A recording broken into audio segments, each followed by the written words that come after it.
Hello 12th class, कैसे हैं आप सब लोग। होप बहुत अच्छे होंगे आप लोग। तो चलिए आज का जो वीडियो है वो स्टार्ट करते हैं। आज हम सीखेंगे कि इनवर्स ट्रिग्नोमेट्रिक फंक्शंस के पीछे ट्रिग्नोमेट्रिक फंक्शंस का जो बेसिक है वो, ठीक है, जो जरूरी है वो वाला बेसिक, ठीक है ना। और हम सीखेंगे आज एक्सरसाइज 2.1 को हमें कैसे सॉल्व करना है, एनसीईआरटी एक्सरसाइज 2.1, ठीक है। हालांकि मैं आपको क्वेश्चन नहीं करवाऊंगा वहां का, लेकिन आप लोग उसे आराम से सॉल्व कर पाएंगे, इजीली सॉल्व कर पाएंगे। कोई आपको किसी तरह की प्रॉब्लम नहीं आएगी उसे सॉल्व करते हुए, ठीक है। तो चलिए स्टार्ट करते हैं हम। देखिए बेटा, कल हम इनवर्स ट्रिग्नोमेट्रिक फंक्शन से मिले थे। वो इनवर्स ट्रिग्नोमेट्रिक फंक्शंस ये वाले थे। किस तरह से एग्जिस्ट में आए, किस तरह से इसका डोमेन फाइंड किया, किस तरह से इसकी रेंज फाइंड की, वो सब कुछ मैंने आपको बताया था, ठीक है ना। तो अब आप देखिए, जब भी अपने इनवर्स ट्रिग्नोमेट्रिक फंक्शंस को सॉल्व करने की बात करेंगे तो हमें क्या करना पड़ेगा, एंगल्स को इस रेंज के अंदर लाना पड़ेगा।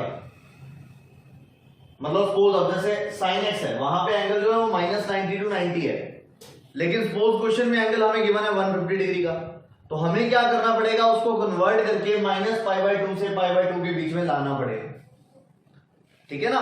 तो आज पहले तो हम कन्वर्जन सीखते हैं कि उस एंगल को अपने किस तरह से रिड्यूस करेंगे।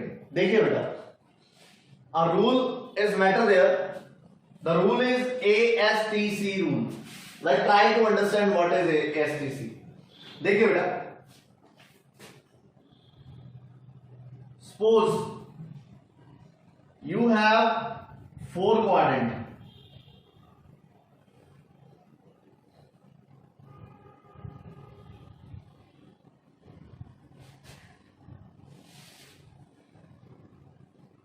you have 4 quadrants, okay.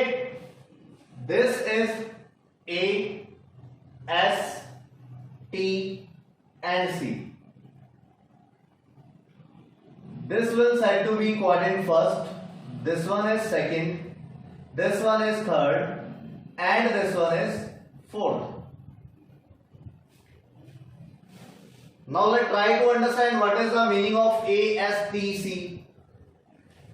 A is all. All mean to say sine, cos, tan, sec, cosec और cot। इस क्वाड्रेंट में सभी की सभी वैल्यूज जो होती हैं वो पॉजिटिव होती हैं, ठीक है। 11th क्लास में पढ़ चुके हैं, लेकिन फिर भी एक बार कंसल्ट करते हैं अपने इस चीज पर। एस का मतलब है साइन और इसका रेसिप्रोकल, दैट इज कोसेक। ये दोनों पॉजिटिव, बाकी नेगेटिव। इसी तरह से टी का मतलब है टेन और इसी का रेसिप्रोकल व्हाट, कोट। ये दोनों पॉजिटिव, बाकी नेगेटिव। और सी का मतलब है कोस और इसका रेसिप्रोकल दैट इज सेक। ये दोनों पॉजिटिव, बाकी नेगेटिव। तो इसीलिए इसका नाम है ASTC।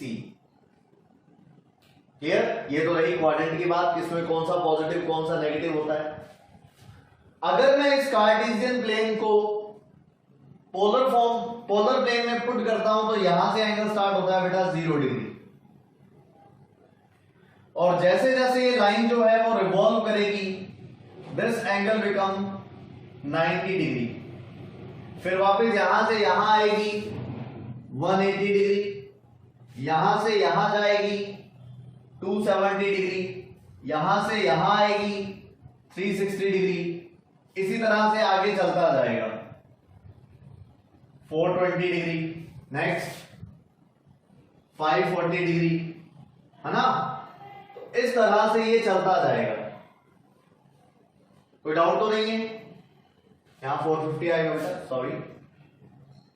इस तरह से ये आगे बढ़ता जाएगी वैल्यूज, चाहे फिर वो कितना भी बड़ा एंगल है, ठीक है। आपका जो ये एक्सिस है, ये वाला, यहां पर ट्रिग्नोमेट्रिक रेशियोज जो होते हैं दे विल नॉट चेंज्ड,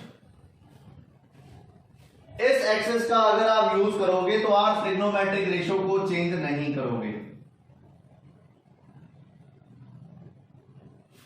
ठीक है ना। और जो ये वाला एक्सेस है, अगर आप इसका यूज करोगे then the ratios will change, तब जो रेशियोज है वो क्या होंगे, चेंज होंगे। ये है बेटा बेसिक। आप इसके थ्रू किसी भी एंगल को चेंज कर सकते हो, कैसे भी चेंज कर सकते हो।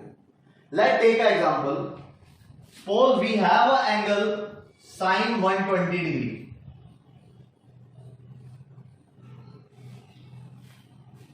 Suppose we have an angle sin 120 degree. I want to find its value, ठीक है ना। या फिर मुझे इसकी वैल्यू फाइंड करनी है, या मैं ऐसे भी बोल सकता हूं कि मुझे इस sin 120 को -π/2 से π/2 के बीच में लेके आना है, तो मैं कैसे लेके आऊंगा, ठीक है। तो चलिए स्टेप बाय स्टेप इसकी स्टडी करते हैं। सबसे पहला काम आपका होगा बेटा 120 डिग्री की पोजीशन फाइंड करोगे आप कि कौन से क्वाड्रेंट के अंदर 120 डिग्री लाई करेगा। ये हमारा पहला स्टेप है। तो चलिए 120 डिग्री जो लाई करेगा वो लाई करेगा बेटा यहां पर, यहां होगा हमारा 120 डिग्री, ठीक है ना। अब आप देखो 120 डिग्री पर अप्रोच करने के हमारे पास दो रास्ते हैं। पहला रास्ता हमें यह कहता है कि आप 120 को अप्रोच करने के लिए 180 में से 60 माइनस कर दीजिए, पहला रास्ता है ये। दूसरा रास्ता हमें यह कहता है कि आप 90 में 30 ऐड कर दीजिए तो भी आप 120 पर पहुंच जाएंगे, ठीक है ना। लेकिन डिपेंड करता है हम पर कि हम क्या करेंगे, सही है।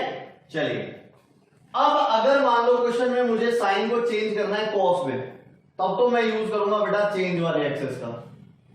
और अगर मुझे साइन को साइन ही रखना है तो मैं यूज करूंगा नो चेंज वाले एक्सेस का। ये फंडामेंटल है इसका, ठीक है ना। बाकी मैं आगे आपको भी प्रैक्टिस कराऊंगा, आपको क्लियर हो जाएगी बिल्कुल मैं क्या बोल रहा हूं एग्जैक्टली। तो साइन 120 को चेंज करता हूं, चेंज करूंगा तो बेटा 90 प्लस 30 के थ्रू करूंगा। ये लीजिए 90 प्लस 30, ठीक है बेटा। तो अब अपने क्या करते हैं, चलते हैं सेकंड क्वाड्रेंट में। सेकंड क्वाड्रेंट में हमें पता है जो साइन है दिस इज पॉजिटिव, पॉजिटिव है तो साइन आएगा प्लस का। 90 डिग्री कौन सा एक्सेस है, वर्टिकल, वर्टिकल एक्सेस है तो मतलब वैल्यू चेंज होगी, then the sine will be converted in cos. Change पता है आपको, साइन कोस में, कोस साइन में, टेन कोट में, कोट टेन में, सेक कोसेक में और कोसेक सेक में, इस तरह से वैल्यूज चेंज होती हैं। तो मतलब ये जो साइन है वो किसमें चेंज हो जाएगा, कोस में। और यहां पर जो एंगल है वो आ जाएगा कितने degree, 30 degree. So cos 30 degree will be equal to √3/2। ये आप लोगों को पता है, आया समझ। अच्छा इसी तरह से सपोज मैंने चेंज नहीं करना तो मैं क्या करूंगा बेटा, साइन मैं 180 माइनस 60 का यूज करूंगा इसी क्वेश्चन में, ठीक है ना। और जब मैं इसका यूज करूंगा, देखिए अब कौन सा एक्सेस है, हॉरिजॉन्टल, हॉरिजॉन्टल है मतलब नो चेंज, तो मतलब साइन का साइन रहेगा और एंगल आ जाएगा बेटा 60 डिग्री। तो देखो ये बीच में आ गया ना -90 to 90 के, इस तरह से उसको रिड्यूस किया जाता है एंगल्स को। तो साइन 60 की वैल्यू आपको पता है कितनी होती है, √3/2। होप समझ आया होगा। चलिए one more question, like we have sec 570 degree, we have sec 570 degree. तो अगर आपके पास सेक 570 डिग्री है तब आप क्या करोगे, सेक 570 डिग्री के लिए यहां पर अप्रोच करेंगे बेटा हम थर्ड क्वाड्रेंट में, क्योंकि 540 यहां आ गया और आगे जाएंगे तो 630 हो जाएगा। तो मतलब एंगल जो आएगा वो इन दोनों के बीच में ही आएगा कहीं पर भी, तो मतलब यहां आएगा 570। फिर से 570 को अप्रोच करने के दो तरीके, कौन कौन से, पहला मैं 140 प्लस 30 कर सकता हूं, दूसरा मैं 630 माइनस 60 कर सकता हूं। यह आप पर डिपेंड करता है कि आपको ये वैल्यू चेंज करनी है या नहीं करनी, आंसर सेम आएगा, ठीक है। सॉल्व कैसे करोगे वो मैं आपको बता देता हूं। तो सेक रिमेन सेम, बताइए क्या करना है, चलिए चेंज करके देखते हैं। 630 में से मुझे 60 माइनस करना है तो 570 बनेगा। तो मतलब आप यहां पे लिखोगे 630 माइनस 570, सॉरी 630 माइनस 60 बन गया 570। ओके, अब क्या करोगे आगे? सबसे पहले मैं बात करता हूं प्लस माइनस के साइन की। तो देखो सेक जो होता है वो थर्ड क्वाड्रेंट में नेगेटिव होता है, नेगेटिव होता है, तो यहां पर जो वैल्यू आएगी वो आएगी नेगेटिव। ठीक है, यहां वैल्यू जो आएगी वो आएगी नेगेटिव। अब आप सेक की बात करता हूं, मैंने चेंज वाला एक्सेस यूज किया तो सेक किस में चेंज हो जाएगा? कोसेक में। तो यहां पर सेक चेंज हो जाएगा बेटा कोसेक में। समझ आ गई बात? और साथ में आ जाएगा ये वाला एंगल कोसेक 60 डिग्री। तो minus remain same and what is the value of cosec 60? That will 2/√3। Okay, तो इस तरह से जो फंक्शन है उनको सॉल्व किया जाता है। तो फर्स्ट ऑफ ऑल तो हमें इसको सॉल्व करना आना बहुत ही जरूरी है। अगर ये सॉल्व करना नहीं आएगा देन आपको प्रॉब्लम फेस करनी पड़ सकती है इनवर्स ट्रिग्नोमेट्री में। क्लियर? चलिए, ये था जो सबसे बेसिक चीज है हमारी इनवर्स ट्रिग्नोमेट्री की, वो हम इसके फॉर्मूलाज भी करेंगे, लेकिन आज के लिए इतना बेसिक बहुत है। अपने आज हमारा टॉपिक स्टार्ट करते हैं इनवर्स ट्रिग्नोमेट्रिक फंक्शंस, किस तरह के क्वेश्चन आते हैं, किस तरह से सॉल्व किया जाएगा। ठीक है, चलिए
तो देखिए बेटा हमारा टॉपिक है properties of inverse trigonometric functions. यहां से हम हमारी यूनिट को स्टार्ट करने जा रहे हैं। So let's focus on the board.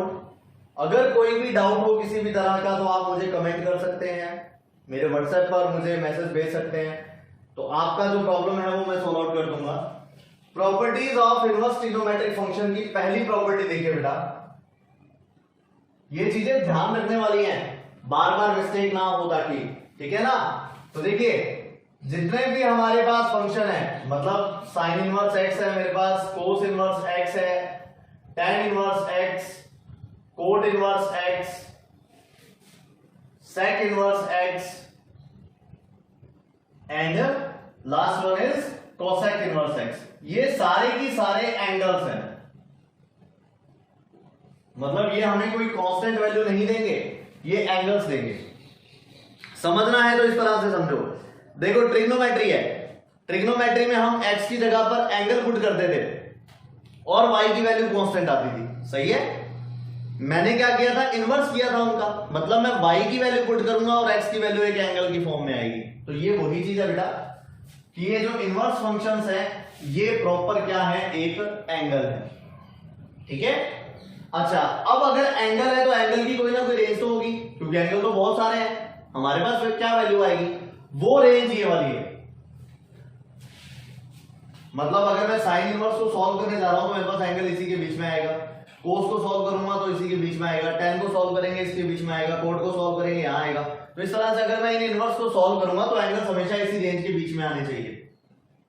अगर नहीं आ रहे हैं तो आप आगे सॉल्व नहीं कर पाओगे। क्लियर? चलिए सेकंड प्रॉब्लम। सपोज बेटा आपके पास fx इज इक्वल टू है sin x, gx is equal to है sin इनवर्स x। सही है मेरी बात? तो इसका मतलब जब मैं gOF x निकालूंगा तो x आएगा। लास्ट प्रॉपर्टी इनवर्स फंक्शन में हमने पढ़ी थी, मैंने आपको बोला था कि if g is the inverse of fx तो वही वैल्यू आती है कि जो यहां पे पुट करेंगे। सही है ना? तो gOF x is equal to x, मतलब प्रॉपर्टी ये बन गई है हमारे पास sin inverse sin x is equal to x। ये प्रॉपर्टी बन जाएगी बेटा। ठीक है ना? गॉफ को सॉल्व करके देखो, गॉफ को सॉल्व करने का मतलब क्या हुआ, g के अंदर fx पुट करना है तो x की जगह पर आप ये वाली वैल्यू पुट करोगे तो sin inverse sin x is equal to x आएगा। लेकिन क्या ये हर बार आएगा? ऐसा नहीं है। ये सिर्फ तब आएगा जब sin इनवर्स का जो एंगल है, मैंने आपको बता ही रहा हूं कि ये पूरा का पूरा sin इनवर्स बाहर है तो मतलब ये वैल्यू एंगल आएगी। और अगर ये एंगल आएगी तो एंगल हमेशा किसके बीच में आना चाहिए? ये एंगल आना चाहिए -π/2 से π/2 के बीच में। सही है? First that is range. Clear हुई बात? इसी तरह से अगर मैं कोस इनवर्स कोस x फाइंड करूंगा, सेम वही चीज है बेटा, कोस इनवर्स कोस x, तो x की वैल्यू कहां बिलोंग करनी चाहिए? x की वैल्यू बिलोंग करनी चाहिए बेटा 0 से पाई के बीच में। तब ही आप इन दोनों को कैंसिल कर सकते हो, अदरवाइज नहीं कर सकते। क्लियर? चलिए third one is tan inverse tan x is equal to x, belong करना चाहिए बेटा -π/2 से π/2। क्लियर? इसी तरह से cot inverse cot x, x belong करना चाहिए बेटा 0 टू पाई। इसी तरह से sec inverse sec x will be belong from 0 to pi -π/2, and the last one cosec inverse cosec x is equal to x. This should be belong from -π/2 to π/2 -0। तो ये कुछ necessary conditions हैं बेटा। अब आप देखते हैं, चलो इससे रिलेटेड क्वेश्चन भी किस तरह से मैं बोल रहा हूं आपको सॉल्व करने के लिए। Let's see. देखो सपोज मैंने आपको बोला find the value of sine inverse sine 4π/3। इसको मुझे सॉल्व करना है। Maximum number of student out of you they will write as 4π/3 answer आएगा सर, ऐसा होगा एग्जाम में, लेकिन हमें ऐसा करना नहीं है बेटा।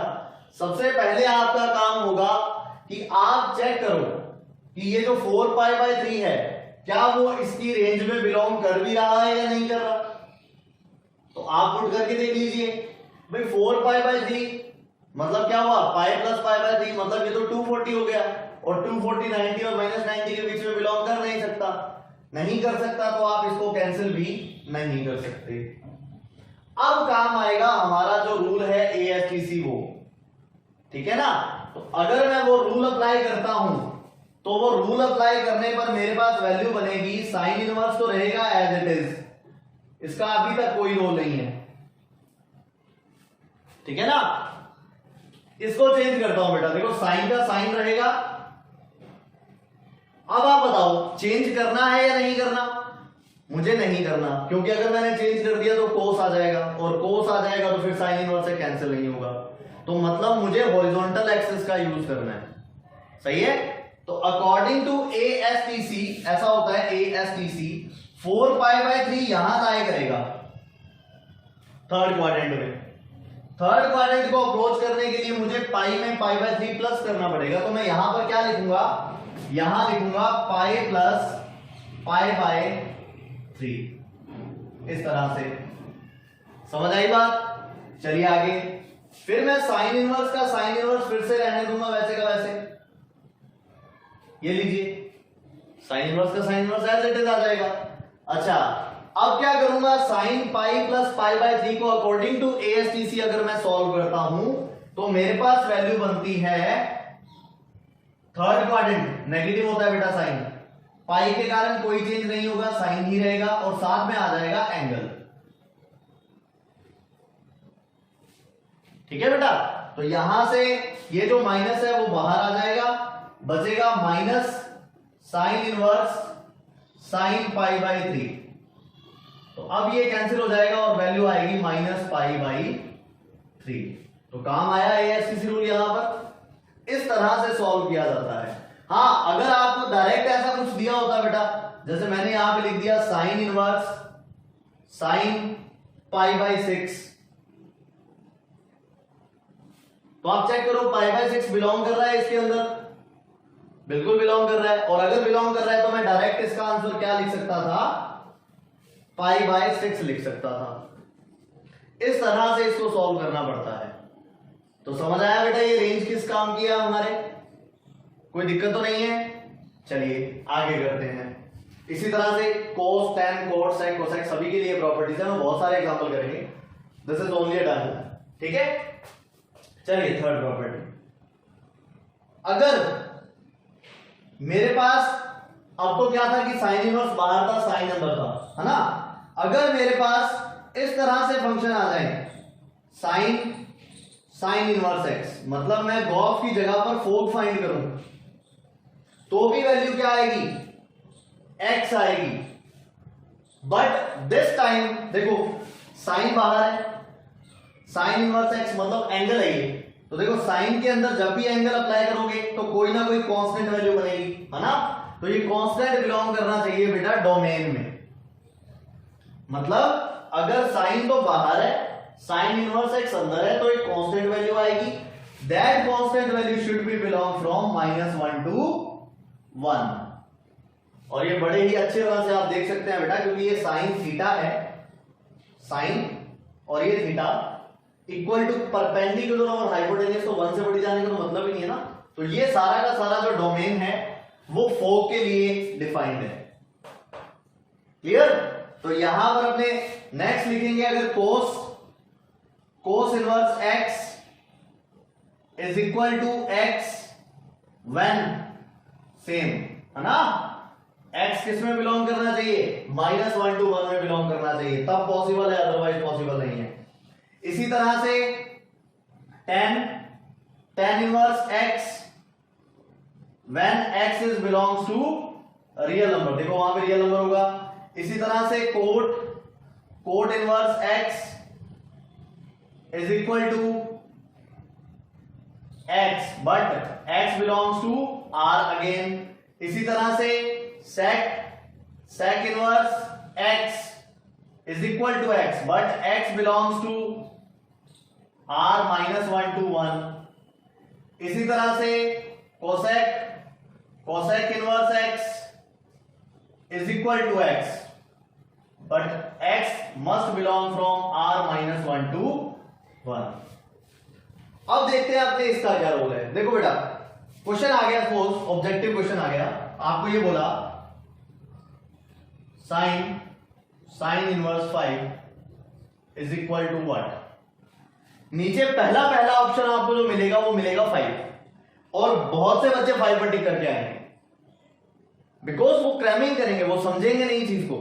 देखो साइन इनवर्स 5 है, प्रॉपर्टी लगेगी ये वाली, you have to verify that 5 must belong from -1 to 1। Is it possible, is it not possible?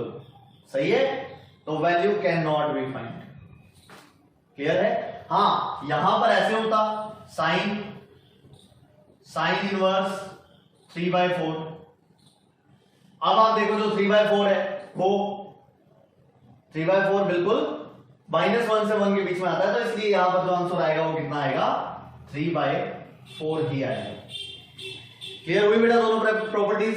इसी तरह से कोस के लिए tan, अब जैसे tan है, tan के लिए कोई दिक्कत नहीं है, डेफिनेटली tan इनवर्स से कैंसिल हो गई होगा क्योंकि वहां पर रियल नंबर है ना, और रियल नंबर में तो फिर कुछ भी आ सकता है, चाहे वो 1 से बड़ी है, चाहे नेगेटिव है, चाहे पॉजिटिव है, कुछ भी आ सकता है। तो ये बिल्कुल सही है, डिफाइंड है ये वैल्यू सारी की सारी। क्लियर? ओके चलिए, अब इसमें एक प्रॉब्लम आती है, छोटी सी प्रॉब्लम है। देखो कैसे, मतलब भाई मैंने आपको बोला कि अगर मैं कोस इनवर्स कोस 5 फाइंड करता हूं और अगर मैं कोस इनवर्स 5 फाइंड करता हूं, दोनों में फर्क समझ आ रहा है आपको? इन दोनों में डिफरेंस है कि इसकी जो वैल्यू आएगी that will be a angle because cos inverse बाहर है, और इसकी जो वैल्यू आएगी that will be a constant, that will be a constant. तो क्या फर्क है दोनों में? इसमें तो पता लग गया आपको कि वैल्यू नॉट डिफाइंड, रीजन क्योंकि 5 जो है वो -1 से 1 के बीच में नहीं आता। ठीक है, और अगर मैं बात करूं इसकी, इसको फाइंड कर सकते हो आप बिकॉज यहां पर जो 5 यूज हो रहा है, this 5 will be used as radian. तो चलो मैं इसकी वैल्यू फाइंड करता हूं बेटा। हमारे पास है कोस इनवर्स कोस 5, यहां पर मैंने वैल्यू लिखी 0, यहां आ जाएगा बेटा 1.57। पता लग गया कैसे 1.57 रेडियन? बिकॉज 5/2 होता है तो 3.14/2 1.57 रेडियन आएगा यहां पर। क्लियर? यहां आ जाएगा 3.14 रेडियन, मतलब पाई रेडियन, है ना। फिर इसके बाद 3.14 प्लस करोगे 1.57, देन 1.74। समझ आया बेटा? मैंने 1.57 इसमें प्लस कर दिया तो 7 और 4 11, 5 और 1 6 और 1 7 एंड 4 3 और 1 4। और इसी तरह से यहां पर जब अपने जाएंगे तो यहां पर आ जाएगा 6.28। अब आपके पास क्या वैल्यू है? हमारे पास है बेटा 5, यहां लाई करेगा 5 रेडियन, तो 5 रेडियन अगर यहां लाई करेगा तो मुझे इसको किसमें चेंज करना पड़ेगा बेटा? पहले 0 से पाई के बीच में लाना पड़ेगा इसे। तो कैसे लाओगे? देखो आप इसे ऐसे लिखोगे, कोस इनवर्स कोस 5 है ना, इस 5 को मैं लिख देता हूं 2 पाई माइनस 5। Any doubt? सही है, cos 2 pi minus theta is equal to cos theta होता है, तो मतलब मैं इसको ऐसे लिख सकता हूं। क्लियर? एंगल छोटा हो गया कि नहीं हो गया भाई? सपोज 5 यहां था, इतने एंगल में से भाई पूरा का पूरा ये वाला, इतने एंगल में से मैं इतना एंगल माइनस करूंगा तो एक्यूट एंगल ही बचेगा ना, जो एंगल होगा वो छोटा ही होगा। तो मतलब इसका अब आंसर कितना आ जाएगा? Answer will B 2 pi minus 5 radian. बड़े ही ध्यान से इसका जो डिफरेंस है वो क्लियर करना बेटा, इसमें बहुत कंफ्यूजन होती है, बहुत बच्चों को होती है, ऐसा ना हो कि आप भी कंफ्यूजन के शिकार हो जाओ। ठीक है, तो चलिए नेक्स्ट प्रॉपर्टी पढ़ते हैं बेटा। देखिए बेटा फोर्थ प्रॉपर्टी है, अगर आपके पास साइन इनवर्स 1/x लिखा हुआ है, मतलब sine inverse perpendicular over hypotenuse, सही है ना। तो अगर मैं इसे हाइपोटेनियस अपॉन परपेंडिकुलर कर दूं then it become cos inverse x। समझ आया? क्लियर है? Any doubt? नहीं होगा? सही है ना। इसी तरह से अगर मेरे पास कोस इनवर्स 1/x है तो मैं इसे लिख सकता हूं सेक इनवर्स x। पता लग गया होगा बेटा कैसे, क्योंकि यहां पर तो था बेस अपॉन हाइपोटेनियस और यहां हाइपोटेनियस अपॉन बेस है तो रेसिप्रोकल हो जाएगा उसका। ठीक है। अच्छा, अगर मेरे पास होता tan inverse 1 over x, then I have to write here as cot inverse x, तो मैं इसको इस तरह से लिख सकता हूं। क्लियर हुई बेटा बात, कोई दिक्कत तो नहीं है। अच्छा, रही बात इसके डोमेन की, डोमेन होगा बेटा mod x will greater than equal to 1। पता लगा कैसे? देखो यहां पर कोसेक इनवर्स x है, मतलब यहां जो भी x आएगा वो आएगा हाइपोटेनियस अपॉन परपेंडिकुलर की फॉर्म में, और हाइपोटेनियस अपॉन परपेंडिकुलर 1 से छोटा हो नहीं सकता, तो मतलब मोड x की वैल्यू जो है वो 1 या 1 से बड़ी होगी। क्लियर? ये इस तरह से इसका डोमेन डिफाइन है। अब आ जाओ आप sec inverse x, same case इसके लिए है बेटा, क्योंकि यहां पर फॉर्मूला बनता है हाइपोटेनियस अपॉन बेस, और हाइपोटेनियस अपॉन बेस का मतलब क्या हुआ, मोड x की जो वैल्यू है that will be again greater than equal to 1। सही है ना, क्योंकि हाइपोटेनियस अपॉन बेस जो 1 से छोटा हो ही नहीं सकता। क्लियर? अब आ जाओ आप इस पर, tan inverse 1 over x is equal to cot inverse x। तो थोड़ा ध्यान दीजिएगा, little bit typical it is. देखिए cot इनवर्स x, मैं यहां पर x की जगह पर r पुट कर सकता हूं।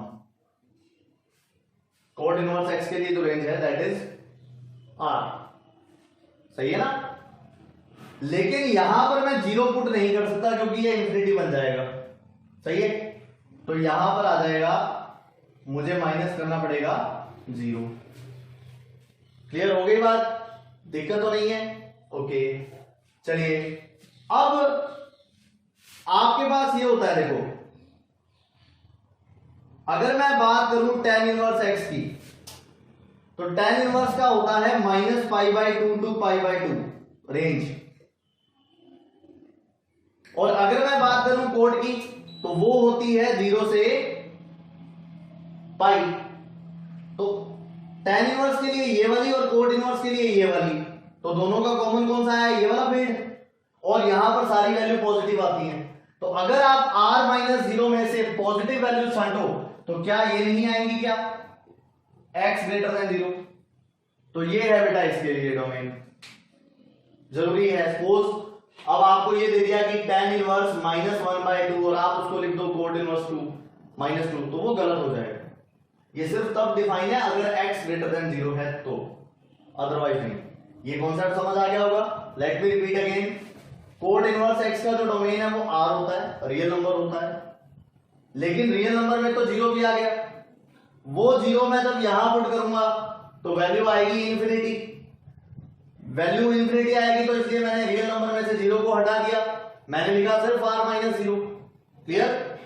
लेकिन उसके साथ साथ एक केस हमारे पास और चल रहा है बेटा कि tan है, इधर कोट है, tan के लिए होता है हमारे पास -π/2 टू π/2, सही है, और इसके लिए होता है 0 टू पाई। दोनों के लिए सही वैल्यू कौन से में आएगी, फर्स्ट क्वाड्रेंट में, और फर्स्ट क्वाड्रेंट में आप कोई भी एंगल पुट करो वैल्यू हमेशा पॉजिटिव आती है। सही है ना, then here x will be greater than 0। समझ आई बात? तो ये है इसकी फोर्थ प्रॉपर्टी। फिफ्थ प्रॉपर्टी देखिए,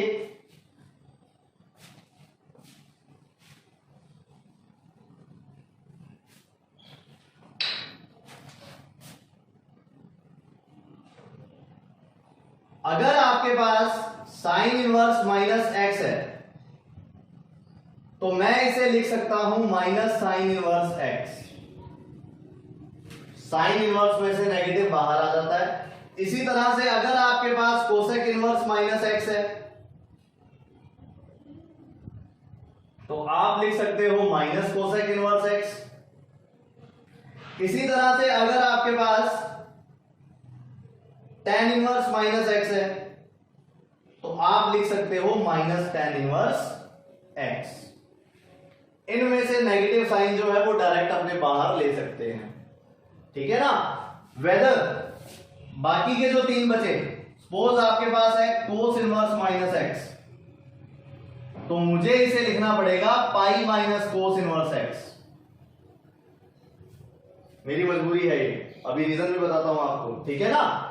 इसी तरह से अगर ये वाली वैल्यू का उल्टा होता हो, अगर हमारे पास है सेक होता है क्या, sec inverse minus x, then you have to write pi minus sec inverse x. और इसी तरह से अगर आपके पास है cot inverse minus x, then you have to write pi minus cot inverse x, ठीक है। तो इस तरह से ये फॉर्मूले हैं। अब इसको कैसे आप प्रूव कर सकते हो, और इसका जो डोमेन रेंज है वो सेम है बेटा, जो x की वैल्यू आएगी यहां पर जो x है वो यही वाला आएगा डोमेन, ठीक है ना, ये x की वैल्यू, ठीक है। चलिए प्रूव कैसे करते हैं, देखिए लेट, एक मैं ये प्रूव कर देता हूं और एक को प्रूव कर देता हूं। लेट, मैंने लेट किया बेटा y is equal to sine inverse minus x, let कर लिया, ठीक है। अच्छा, अगर मैं इसमें दोनों तरफ साइन अप्लाई करता हूं, then it become sine y sine inverse minus x, और ये मैं आपको क्लियर कर चुका हूं, ये ऑलरेडी डोमेन में है, तो मतलब ये दोनों कैंसिल हो जाएंगे, तो बचा कितना, sine y is equal to minus x. ये वाला जो माइनस है इसको मैं ऐसे लिख सकता हूं बेटा, minus sine y is equal to x. और आपको ये अच्छे से पता है कि साइन में नेगेटिव अंदर साइन चला जाएगा, तो साइन नेगेटिव वाई भी मैं इसको लिख सकता हूं is equal to x. Again जब मैं साइन इनवर्स अप्लाई करूंगा तो इधर से तो साइन और साइन इनवर्स कैंसिल हो जाएंगे, मतलब इस तरह से sine inverse sine minus y equal to sine inverse x. तो यहां से ये दोनों कैंसिल हो जाएंगे, बचा क्या, बच गया बेटा minus y equal to sine inverse x, then this become y is equal to what, y is equal to minus sine inverse x. आया समझ। तो y किसके इक्वल था, y इक्वल था किसके, साइन इनवर्स माइनस एक्स के। तो देखिए आप यहां पे फॉर्मूला बन चुका है, sine inverse minus x equal to minus sine inverse x. इस तरह से ये फॉर्मूला डिराइव होता है, क्लियर है। अगर साइन के अंदर नेगेटिव है तो आप उस नेगेटिव को बाहर निकाल सकते हो। और साइन से रिलेटेड जितने अदर कंपोनेंट है, देखो कोसेक 1 अपॉन साइन होता है, tan को साइन से स्टार्ट होता है, साइन अपॉन कोस, तो इनमें आप नेगेटिव साइन बाहर ले सकते हो। रही बात इसकी कोस इनवर्स माइनस एक्स और ये, तो देखिए let y is equal to cos inverse minus x, तो आपको यहां पे लिखना पड़ेगा बेटा, दोनों तरफ कोस अप्लाई करेंगे, cos y is equal to minus x आ जाएगा। अब मैं इस नेगेटिव साइन को इधर लाऊंगा तो ये बन जाएगा x is equal to minus cos y। तो इसको आप क्या लिखोगे, x is equal to minus cos y है, मतलब सेकंड क्वाड्रेंट के अकॉर्डिंग अपने ऐसे लिख सकते हैं इसको, कोस पाई माइनस y, ठीक है ना। तो अपने आप आगे x इज इक्वल टू, या फिर मैं ऐसे लिख देता हूं cos inverse x is equal to pi minus y, और यहां से वैल्यू आ जाएगी बेटा y is equal to pi minus cos inverse x। और as you know what is the value of y, y is cos inverse minus x। तो ये formula derive हो गया आपके पास, क्लियर हुई बेटा बात। तो इस तरह से आप सॉल्व करेंगे इसे, ठीक है। दोनों ही प्रॉपर्टीज मैंने आपको बता दी, फाइन। चलिए आगे करते हैं, 6 प्रॉपर्टी देखिए बेटा, sine inverse x plus cos inverse x is equal to pi by 2, ठीक है। फिर अपने पास आता है tan inverse x plus cot inverse x equals to pi by 2, and third one is sec inverse x plus cosec inverse x is equal to pi by 2। Domain और range की बात करूं बेटा, x की वैल्यू देखो दोनों के लिए ही कौन सी हो जाएगी, -1 to 1 हो जाएगी। अच्छा tan वालों के लिए x बिलोंग्स टू r हो जाएगा, और इसके लिए x belongs to r minus minus 1 to 1 हो जाएगा, या फिर इसको मैं ऐसे भी लिख सकता हूं mod of x is greater than equal to 1, as your wish, whatever you want to write. चलिए प्रूफ करके देखते हैं बेटा कि कैसे पॉसिबल है ये चीज। तो देखो मैंने लेट किया sine inverse x is equal to y। आप ये बताइए क्या मैं इसको ऐसे लिख सकता हूं क्या, x is equal to sine y। अच्छा अगर मैं इसको कोस में चेंज करूं तो x इज इक्वल टू ये बन जाएगा कोस पाई बाई 2 माइनस थीटा। पता है आपको ये अकॉर्डिंग टू ASCC अगेन। तो आपके पास वैल्यू बन जाएगी cos inverse x is equal to pi by 2 minus y की वैल्यू दोबारा पुट करता हूं साइन इनवर्स x। तो यहां से क्या बना, sine inverse x plus cos inverse x is equal to what, is equal to pi by 2। ये लीजिए बेटा, इस तरह से ये फॉर्मूला प्रूव किया जाता है, ठीक है ना। तो आज हम 6 प्रॉपर्टीज कर चुके हैं। इससे रिलेटेड कुछ क्वेश्चन जिससे आपकी एक्सरसाइज 2.1 है जो आराम से हो जाएगी, कोई दिक्कत नहीं आएगी। और बाकी मैं आपको ये बता रहा हूं कि आप सिर्फ अपनी बुक पर फोकस मत करो कि सिर्फ हमें एक्सरसाइज 2.1 करनी है, ठीक है ना। आप अगर इसको पूरा डिटेल में पढ़ेंगे तो आपकी जो कंपटीशन की प्रिपरेशन है वो भी साथ साथ हो जाएगी, आप आगे कोई एलिजिबल हो जाओगे कंपटीशन देने के लिए, कोई दिक्कत नहीं आएगी आपको। और वैसे भी अगर कुछ बाहर से भी आए क्वेश्चन तो वो भी आप आसानी से अटेम्प्ट कर पाओगे, ठीक है ना। तो चलिए कुछ क्वेश्चन करते हैं। एक्सरसाइज 2.1 देखिए बेटा, इस तरह के क्वेश्चन आएंगे। Find the value of following.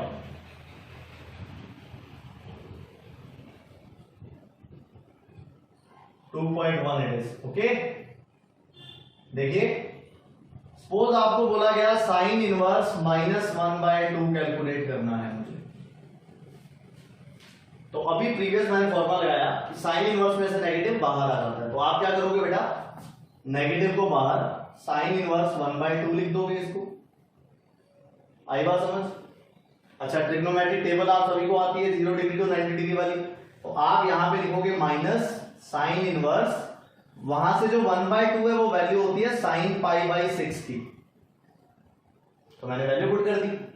Check करो बेटा, pi by 6 minus pi by 2 और पाई बाई 2 के बीच में आ रहा है कि नहीं आ रहा, आ रहा है, आ रहा है। तो मतलब ये दोनों कैंसिल हो जाएंगे, result will be minus pi by 6। समझ आया। चलिए और करते हैं। हमारे पास है बेटा कोस इनवर्स -1/√2। अच्छा कोस के अंदर अगर नेगेटिव है तो क्या करना है, पाई में से माइनस करना है। तो मतलब मैं इसको लिखूंगा पाई माइनस कोस इनवर्स 1/√2, ठीक है ना। तो cos inverse -1/√2 is equal to pi minus cos inverse 1/√2। क्या करोगे, pi as it is, minus as it is, cos inverse as it is, और 1/√2 की जो वैल्यू है that will be cos pi by 4। अच्छा इसको कैंसिल करने के लिए पाई बाई 4 लाई कर रहा है, देखो वहां पे, तो pi remain same, minus remain same, these values will cancel, answer will be pi minus pi by 4, that is 3 pi by 4 radian. आया समझ। तो इस तरह से ये वैल्यू डिफाइन होगी। अच्छा कई बार ऐसा हो जाता है, मान लो ऐसा पूछा हुआ है आपको, sine inverse -1/2 plus cos inverse 1/2 negative ये, और आपको बोला जाता है कि सॉल्व करो इसको। तो बेटा जो भी आपने लेटेस्ट प्रॉपर्टी की क्या थी, sine inverse x plus cos inverse x is equal to what, is equal to पाई/2। तो आप इसको डायरेक्ट सॉल्व करोगे पाई/2। तो इस तरह के जो क्वेश्चन है बेटा वो आपकी एक्सरसाइज 2.1 में है, ठीक है ना। आप लोग उसे ट्राई कीजिएगा, और कल का जो सेशन होगा, कल के सेशन में हम सिर्फ प्रैक्टिस करेंगे अभी तक जितनी प्रॉपर्टीज पढ़ी है उस चीज की, ठीक है। कितने भी क्वेश्चन जो 1 मार्क्स के आपके कवर होंगे वो सारे के सारे क्वेश्चंस कल के वीडियो में हम करेंगे, ठीक है। So let's wait for that. Thank you very much for watching, hope you like it. अगर आपको ये अच्छा लगे तो डेफिनेटली अपने फ्रेंड्स के साथ शेयर कीजिएगा ताकि वो भी ऑनलाइन क्लासेस का फायदा उठा सके, ठीक है। Thank you very much for watching.